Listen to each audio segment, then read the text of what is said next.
એક ખાટલો તૈયાર કર્યો હાલો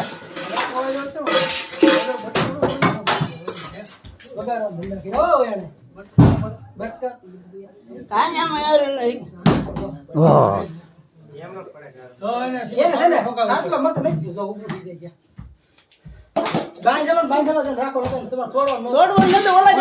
છોડી મૂકો તે મેં છોડ્યો હવે પાંડે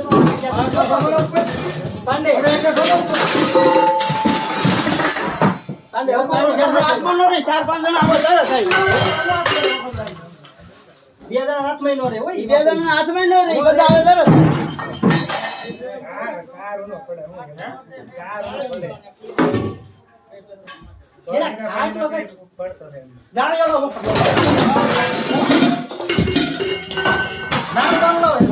એ તો કહું છું આગળ બાટલો નાખી દો ને પેલા ગળો નાખી બાંધી ટાંગો બાંગો